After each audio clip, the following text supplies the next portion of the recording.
Hey guys, welcome back to We Watch the Movie. I am Mike, and I want to thank Ren for sponsoring this video today. Ren is a website that is trying to prevent every Roland Emmerich film you've ever seen from becoming real life. Or you can look at it as they're trying to help you realize your lifelong dream of sleeping with becoming Captain Planet. What it is, guys, is it's a website you can go to and you can calculate your carbon footprint because it's like buttholes. We all have one.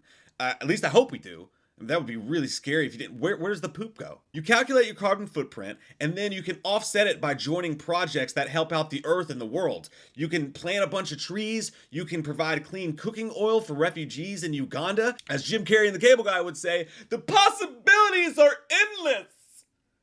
Salt peanuts. And they also send you monthly updates on these projects to let you know exactly what's happening with your contributions.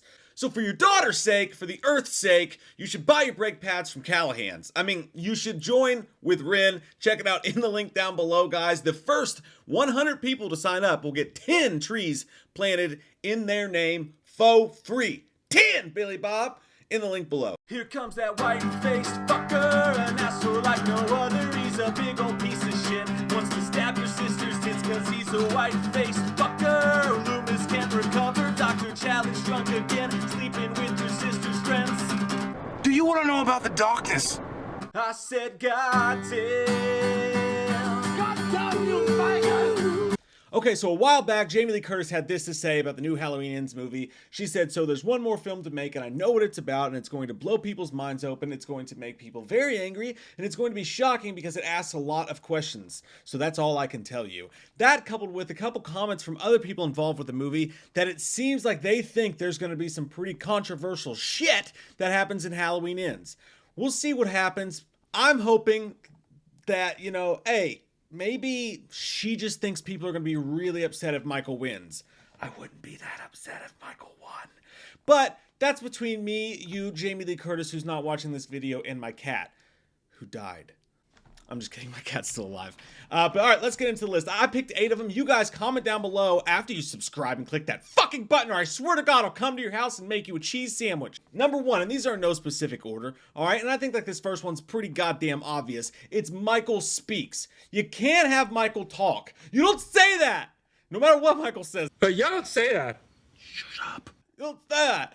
Now, if you watched the end of Rob Zombie's Halloween 2 and you thought Michael's lunging at someone screaming die was scary, like he was a drunk hobo in an alleyway trying to tackle his stepdad, I don't know what to tell you. But I think most of us thought, even if you liked that movie, him screaming was just the opposite of scary. Michael Myers should never ever speak. That should just not be. That is some shit that should not ever be. Now, this is a David Gordon Green film, so I feel like if Michael were to speak, it would be something more profound, I guess. It would be something to the effect of why he's doing this, or trauma, or blah, blah, whatever. It wouldn't be just die or whatever. So that is one different thing. I feel like he would be like Silent Bob. He would have something eloquent to say, but no, fuck that. I still don't want to see it at all. And I think most people agree with that. I don't think any of us need to see Michael speak. We don't need to hear you, dude. Just keep doing what you're doing. You're just fine the way you are. People talk too fucking much. Number 2, if Michael is killed or captured early in the film. Now, there's a good chance Michael's going to be killed at the end of this film. There's a good chance Laurie's going to be killed at the end of this film. Neither of those things would piss me off. I kind of hope that Michael lives, to be honest with you, and kills Laurie, but that's a personal opinion. What I think would widely piss off the fan base, and I've heard some jokes, some rumors, someone made an April Days joke on Reddit, that Michael Myers gets captured early into the film and he spends the whole film locked up in Smith's Grove. Now, this was a joke, but it did get me thinking that is something that would really piss people off. If Michael's caught early in this film, or he's killed early in the film, and you don't get your Michael fix, which is what you were there for. I know we all love Laurie Strode and Jamie Lee Curtis, but come on. We're there to see Michael fuck shit up with his pants off on. Yeah, that's how I like to imagine my Michael. Just like pantsless underneath the coveralls with just his dick just flopping back and forth between his legs while he's chasing people down. But seriously, could you imagine if Laurie only spent Halloween Kills out of the forefront? If Halloween Kills was only focused on Michael during Halloween Kills because they knew ahead of time Halloween Ends was going to be focused purely on Laurie and Michael was going to be out of the forefront? I do not like this. Put it away right now. Not yet. Number 3 thing that I think would piss off the entire Halloween fan base is that they made Halloween Kills a dream. Now, people have been talking about this on the internet, but there's no substantiality to it whatsoever. If substantiality is to it a word itself. Bringing back Rob Zombie's Halloween 2. It told you what not to do. All right, the best scene in that movie is the opening. Michael's just brutal as ever, just fucking people up left and right. Just one of the gnarliest, coolest Michael Myers scenes to date in the opening of Halloween 2. What's Rob Zombie do? Let's make it a fucking dream. No. No, no, no, no, no. You cannot take a whole movie and make it a dream, and I don't think they will. But could you imagine if Laurie wakes up in the beginning of Halloween Kills, and they've always mentioned like they wanted to keep Michael not supernatural, or at least towing the line. Clearly in Kills there's some supernatural shit going on. So what if they really revert back to that? She opens up her eyes at the beginning of Halloween Ends, and she's in the hospital or laying there on the ground after she's been knocked off the roof, and Michael's looking down at her, and this whole thing was a fucking dream. Or she was in a coma and imagined the whole thing, and Halloween Kills never happened, and we're back to like simple old man Michael Myers, who's doing some shit that he shouldn't be able to do, but not all the way supernatural. Either way, it's awful, and I fucking hate it. Don't do it, and I don't think that they will. I think they're smarter than this. But hey, it would piss everybody off. Number 4, Michael is maskless for a good portion of the film. Now, they have tickled the nipples of this in the David Gordon Green trilogy before. In the original movie, not in the 2018 movie, James Jude Courtney is maskless during the bathroom scene, but they did a good job of it. They kept his face hidden just enough. It made it kind of freaky because it's something you'd never really seen before. They toyed with it again in Halloween Kills by having him a little bit maskless, but they did a great job shadowing his face and all that. If this turns out to be anything like Michael is captured and there's a court case, like we've seen in Halloween scripts before that never got made, if there's some sort of court case after he's captured, something like that going on, and they just show him chilling in the courtroom, going back to him talking, and this humanizing of him cannot be. We do not want this. If Halloween 5 is going to go so fucking far that they're going to make us think that the cops will let Michael keep on his mask just chilling in the jail cell, I don't think we can ruin that Herculean stupid ass fucking effort by just showing his face like it's no big deal. And I don't think they will. I think if there is a court case situation, which I have no inclination that there could be, but if there is, I feel like they would still, they could find a way to shadow him, to not show it too much, to keep that mysterious. But yeah, if they just went willy-nilly and showed him, even worse, had him moving through the movie without a mask murdering people, that would just be awful. Especially, you don't waste Christopher Nelson and the special effects team, people who have finally gotten the mask right. After so many movies of not getting the mask right, you don't waste that, their ability to make really good masks on a movie like this, which is all about Michael Myers and his mask and all that. You don't just take that out of the movie. So I think that would definitely piss people off. Hope they don't go that route. Again, have no reason to believe that any of this shit's gonna happen. I'm just saying this shit I think would really piss people off. It would piss me off too. Number 5, Michael's, and this is a wide open one. Like Courtney loves, you know what? This is Michael's origin or motive is poorly explained. Rob Zombie, again, did this in the first movie. It was the only, to me, shining defect of Rob Zombie's original remake, is that he explained where Michael came from. He took out the mystery. He just made him a trailer trash kid whose parents sucked. Now, we have heard a lot of stuff about this radio tower that's going on, and if they try to Halloween 3 skidoo this shit, if they try to just say the radio waves were driving him, I don't like that at all. And you know what? I really just don't like the attempt to explain Michael at all. To give him any sort of motive whatsoever, I think is the wrong choice. I think you got to keep him mysterious. Now, if you're going to try that, I will be open-minded. But if you're going to shoot for those fences, you better fucking nail it. Because if not, you're going to leave a stinky taste on this entire trilogy, not just this film. But if we find out something stupid was leading him along, it's not just going to affect this film, it's going to affect all 3 of the films. Now, I know they're doing something because the guys are singing Figueroa in the yard in 2018, and Halloween Kills, that same song was on when the escaped mental patient was in the car that Tommy attacked. And all the talk about the radio tower and the fact that we've seen behind the scenes shots of the radio station. I'm not saying that's going to be a terrible idea. That has a place in the film. But if that somehow is used to explain Michael's origins, and I hope that it's not, but if they do it, man, you better fucking nail it. Number 6, Michael and Laurie make up.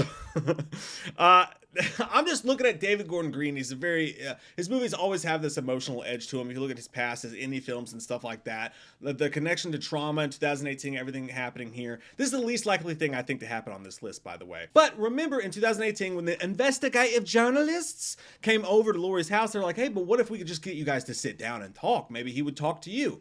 And that whole thing happened. I remember that, and now I remember the shot we saw of Laurie and Allison in what I'm hoping is probably the Rabbit and Red Lounge, that weird little room where Allison's got the emo fingers, the goth fingers and stuff, and it's pretty cool. And it got me thinking, what if, and I hope not, but what if this entire movie, Jamie Lee Curtis, Laurie Strode has this change of heart, and she's more thinking, hey, I need to let go. He's not after me. I need to move on. I need to forgive him. She forgives him for herself and moves on, decides not to give a fuck about Michael. But then Allison over here is enraged. He killed her fucking dad. He's fucked up her life. So Allison's hell-bent on killing him. Laurie spends the entire movie trying to be kumbaya, hippie, and chill out Allison. And then in the end, what will probably happen if that's the case, Laurie will be trying to play peacemaker. Michael will make her think that she's right. He'll drop a knife or some shit. She'll turn around to Allison and be like, see? And then Michael will kill Laurie in the least exciting way possible. The more and more I talk about it, actually, it kind of makes sense. But I don't think that will happen. But I wouldn't like it if it did, probably. But again, with any of these things, I will say this. There's a caveat to these. Any single thing on this list, you gotta let filmmakers be filmmakers and try to do what they're gonna do. And there may be some things on this list that David Gordon Green and Blumhouse Company could pull off and do it in a way you thought, oh man, I never thought about that. That's rad. So I'm not immediately shitting on this. I'm very close to immediately shitting on any of these ideas. But hey, I will keep open mind, Shidoshi. Number 7, and I think this one's really interesting, is Michael never shows up in Haddonfield for Laurie or her family at all in the entire movie. Now this one I don't hate as much. I think it will piss people off, and I think they might think it'll piss people off, but I don't hate it. For the last 2 movies, David Gordon Green and company have been trying to tell us, yeah, Joni loves Chachi, but does Chachi give a flying fuck about Joni? If you know what movie that's from, comment down below. But what I'm saying is, they've tried to say in the first movie, they bent over backwards to put Michael in Laurie's path. He was never really hunting her. He was never really looking for her. Now in Halloween Kills, they even mention, there's a couple lines that mention the fact that he wasn't going after you, Laurie. He wasn't searching for you. That's not what you think it is. I think that's all going someplace. Now, what if in Halloween Ends, we see this desolate town, everybody's freaked out, they've canceled Halloween, you're not allowed out of your house on Halloween, all that shit's going on, and they just spend Halloween after Halloween waiting and waiting and waiting, and Michael never shows. Now, you have to get Michael in this movie, so you have to show him killing other places. You have to start another storyline with that, because we need Michael killing. If you do that wrong, then I would fucking hate it too. But, and I'm not sure I would love this if it happened, but it's just, it's an idea. Anyways, we got this behind the scenes photo of this billboard that says, missing woman Megan Baxter, the Batman Bunny Baxter. Last seen on October 30th, call Warren County Sheriff's Department. Now, Warren County Sheriff's Department is 150 miles outside of Haddonfield. It is where Smith's Grove is located. Now, this could be another thing. Michael he's moved on. He's not coming back for you. And then the end of the movie has something to do with Laurie coming to terms with, like, he was obsessed with her for a night. He was who she was going to get, but he's really giving a fuck. He's moved on. And that could have some weird, like, emotional play in this. You know what I mean? Like, it could be about the town waiting for this terror that never shows up. Meanwhile, Michael just keeps hitching down the road, fucking killing people. You know, what if the entire movie is about Laurie and her family prepping for Michael's return, and he just never shows up? And I think the reason it would piss people off is because what if this whole Michael-Laurie storyline just ends never resolved at the end of this movie? How fucking wild would that be? And it ties also into her Oscars comments, like, what is really dead in the Michael Myers universe? What if Michael doesn't die and Laurie doesn't die? Michael just never fucking returns to Haddonfield. Finally, number 8, this one's very easy, being super political. Now, I'm not one of these guys who just sees, like, one random thing. It's like scoping movies for shit that's gonna make me mad and be too woke or whatever. Like, I'm not one of those people. I do see it happen, and I roll my eyes and I move the fuck on. My point is just this. Like, I don't mind some politics in movies or whatever if it fits, but you know what I want? I just want to watch a fucking Halloween Ends movie. You know what I mean? I don't want to deal with the fucking discourse on the internet for weeks after the movie's over. I'm fucking still recovering from the goddamn election. You know what I mean? And I know that when David Gordon Green simply said that these people have been through COVID and peculiar politics, a bunch of people went ape shit.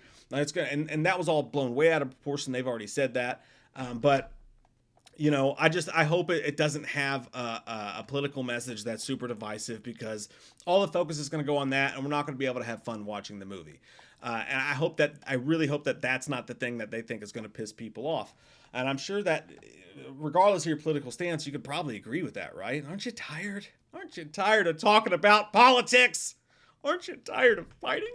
But anyways, that is 8 things I think would really piss off the Halloween fan base. And I'm not saying they can't be done right, and I'm not saying they can't be done well, but those are things they could be talking about that I think would universally anger everyone across the seas of the lands. What? Thank you guys for watching this video. Thank you guys for hanging out with me today. Please click like, please subscribe. Don't forget, tons of Halloween stuff, more videos like this if you subscribe and click the bell. We love your fucking faces. Hope you guys have an amazing day. Hiya! Chim chim chim chim chim chim roo. Hiya!